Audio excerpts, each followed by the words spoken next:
What's up, everybody? Today we are bringing commentaries back. I'm going to talk to you guys about Standing Cat. Well, it used to be called Standing Cat, then it got renamed to Real Life Puss in Boots. So we are also live streaming at the same time. If you guys have not followed the twitch.tv/StressLevelZero live stream yet, you should give it a follow because there's been many requests for more behind the scenes content on there. And actually what we're doing is we're doing a lot of live streaming of behind the scenes content. All right, so without further ado, let us check out Real Life Puss in Boots.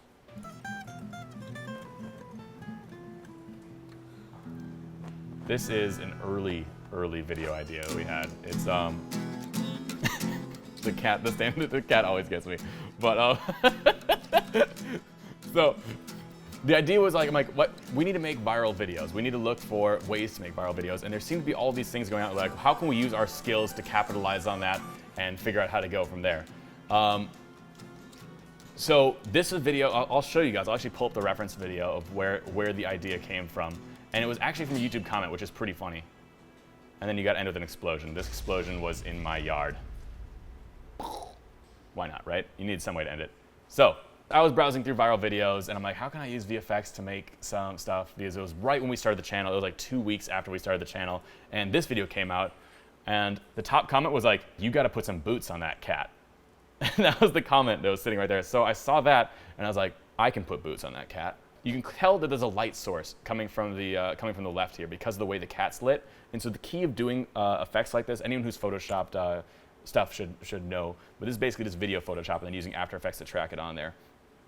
Because the light's coming from there, every element that you have has to have the light adjusted so it's on there, or you need to find elements that already have it. So basically, we're like, let's turn this into a Zorro cat. So take the hat, Photoshop it so that we have so that the light's coming from left. You're going to see this is the key for every element. Track the cat's, I believe this was tracking the cat's eye. So you can see the video, wherever the eye moves, that's where the hat moves. And that's an easy one. There's only one angle here. Then once you've given a cat, a hat, you might as well give him some boots. So once again, took Photoshop and gave it some light coming from that direction, made sure it looked like that, and tracked the boots on there. The key with this is this cute little step it takes where you see right there. Now, once you've done this, let's give him a belt, right? So take the arm, roto that out, track his point in the fur. I believe it was right down here we tracked, and put the belt on his waist. And then any cat with a hat, a belt, boots needs else to have a sword. So for the sword, what we're doing is we're tracking the point in his hand, and the way this wobble's done, so it moves with his paw, but the wobble is just doing putting a random integer on the rotation. And once we've done that, we grabbed Matt's cat, Play-Doh, put a little outfit on him, and lifted him up. This is done actually just with the green screen wrapped around and then putting some hands behind and lifting the cat up to make him pop up there. That turned out kind of janky, but whatever. And then the cape, a lot of people were like, how did you get the cape looking so freaking real? So the cape is actually a black piece of fabric filmed on we draped it over a mic pole, and then took that and put a fan on it and blew it there, and then put a green screen behind it and keyed out the green. Things don't have to necessarily be as complicated as you think. Basically, there's almost always an easier way to have to get an effect where it's like, if you can just so the black cape, you got to think outside the box, but it's like, let's just film something and put it in there, track it to his neck, track to his collar right here, and then put it in there. After we did that, of course, we got to replace the poster from the GTA poster in the background, add ceiling cat up there, because why not? Add ceiling cat, and then wrap it up with an explosion.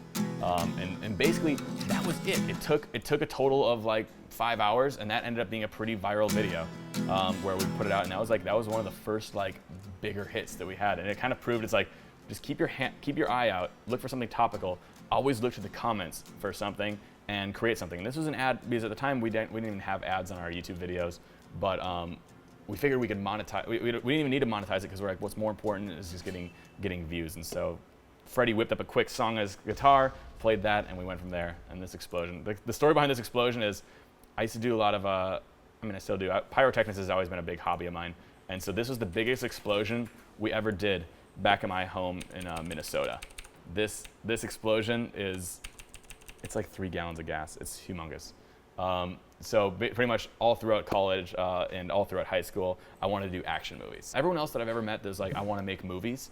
Instead, the way they approached it is they say that, okay, I need to figure out how to do it the Hollywood way, and I'm going to go to Los Angeles, I'm going to go to Hollywood, and I'm going to figure out how to work in this industry. Don't think that you're going to do the Hollywood way. Instead, just think of how can I do it my way? How can I do it myself? Because all the equipment's there now. All the filming equipment is getting cheaper and cheaper. All of the software, all the sound equipment, like everything can be done yourself now. So that is Standing Cat. That is AKA real life Puss in Boots. Getting back. Let me know what you guys think of these commentaries. This was live streaming on Twitch. If you want to be notified when we're live on Twitch before, go and follow twitch.tv/StressLevelZero. We're going to be doing a lot of live stuff on there. Check it out and look forward to the next commentary about 1 week from today. Thanks for watching.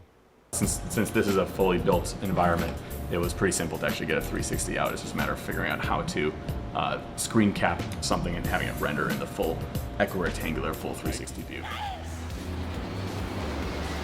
Not a fake plane. That is a real plane. And there's a hot dog running in the background. Everyone always says there's a freaking hot dog running in the background.